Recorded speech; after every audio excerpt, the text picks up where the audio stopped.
Hey everybody, and welcome back to the cupboard. Today I am here to do a TBR for the Read It Out Book-a-thon.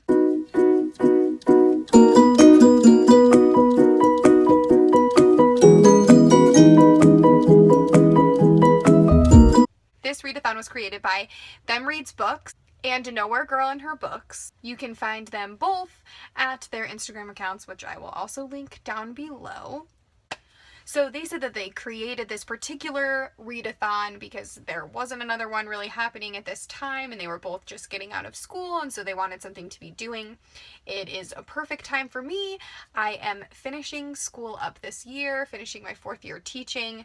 It is actually going to be my last year teaching for the foreseeable future as I'm starting a new job, kind of switching careers, and I start that on Monday. This readathon takes place from Sunday, June 5th through Sunday, June 10th.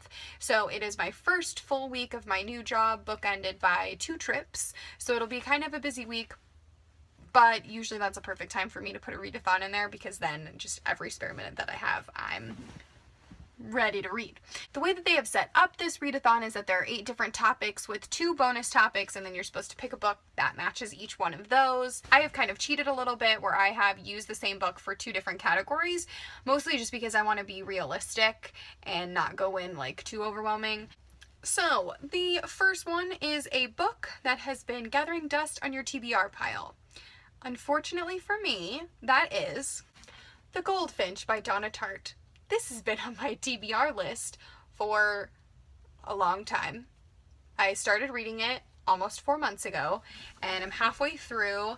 I've said this before, I got stuck in that middle part. People who have read it know what I'm talking about, and I just haven't brought myself to get out of it. So I actually took advice from Katie over at Chapter Stacks, who had the same issue getting through the book, and she said that listening to it was a really awesome experience. I got it from Audible, and my 2 trips I'll be traveling in the car quite a bit, so I'm thinking that'll be a perfect time to catch up on The Goldfinch and finally finish it. The Goldfinch, for those who don't know, is a coming-of-age story about Theodore Decker. It starts with a tragedy, and he loses his mother, and it's his story through his childhood and beyond that, and just kind of what happens to him and how everything from that one event kind of transpires. The second category is books that I've been saving to read this summer. So this one is kind of cheating because I did start it already, but I got to a point halfway through where I realized I wanted to be in a different place when I was reading it. I didn't want to be so bogged down with teaching and with my job and trying to finish up the year, so I set it aside. So it is a book that I'm gearing up and ready to read this summer. That is The Yoga of Max's Discontent by Karan Bajaj. I'm probably saying that wrong. I am about a third of the way through the book. Like I said, I started reading. This is also a kind of a journey story similar to The Goldfinch in that they both start with the tragic loss of their mother. In this case, Max loses his mother and decides to quit his job, leave New York, and travel to India. And it's just kind of about his journey through that. So I'm really excited. I'm also doubling this with category number 7. And my neighbors are walking up the stairs and they can probably hear everything I'm saying. For number 3 and for number 4, number 3 is an author's first book, and number 4 is a book with a 1-word title. I am going to be reading my May Owl Crate book, Everland, by Wendy Spinale. By Wendy Spinale. I really don't know how to say that. By Wendy. I don't actually know much about Everland, and I kind of want to keep it that way. All I do know is that it is a retelling of Peter Pan, which I am super excited about. I know that the author said that she worked at Disneyland and kind of had that fantasy lifestyle and couldn't get it out of her head, and so she wrote this story, so I'm really excited to jump into it. The 5th book, not really the 5th book, but the 5th category is a classic, and for a classic I am going to be reading, or rather listening to, Animal Farm. I got this on audiobook a long time ago and just haven't listened to it yet. I loved 1984 by George Orwell, and I don't know how it's possible that I have not read Animal Farm yet. Like, I didn't have to read it in high school or college or when I was teaching at all, so I'm excited to listen to it. It's actually a really quick listen. It's like 3.5, 4 hours, so it should be pretty easy to do, but I'm excited to jump into that story and actually know what people are talking about when they talk about Animal Farm, other than just the little stuff that I know from hearing other people talk about it. Category number 6 is a book with a yellow cover, and I'm going very pale yellow with After You by Jojo Moyes. I read Me Before You, which is the prequel to this, in just a few days. Probably could have read it faster, but sometimes I was crying too much and it was hard to read. I purposely waited to read After You. I wanted to read it after I saw the film of Me Before You, which comes out this weekend, so I'll probably read this towards the end of next week. I really enjoyed Me Before You. I do have a full review of it. I'll link that down below. If you enjoy contemporary, I would suggest reading it. I don't know much about the sequel except that it continues to follow our main character, Louisa Clark, through her life of kind of what happens. I'm sure no spoilers, but you can kind of figure out things based on the title of the 2 books. So again, I don't really know much about it. Louisa Clark, who is a character who I just adored. So I'm excited to get back into her life and kind of see where she's going. I did not read it right afterwards, not only because I wanted to wait for the movie, but also I had a very clear kind of image in my head of what happened with all the characters when the book ended and kind of how their life was going. And then I found out she had a sequel, and I was afraid the sequel was going to ruin my feelings about it.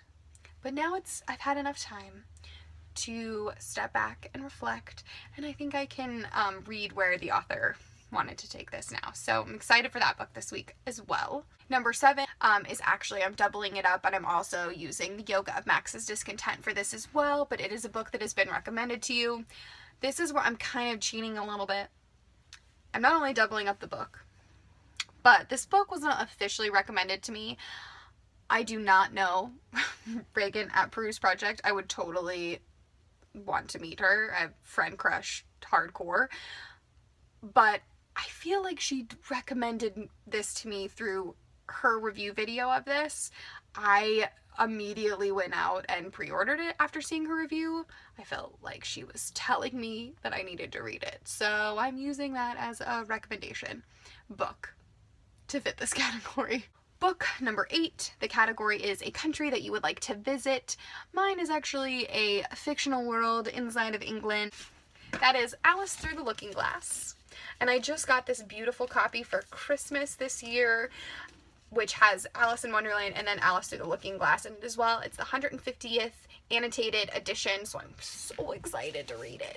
But again, that movie came out this week too, so I'm excited to reread it. I actually have read it several times before, but it's been almost 10 years, I would say, since I've read Through the Looking Glass again, so I'm excited to go back and then also to compare with the movie because I love Alice.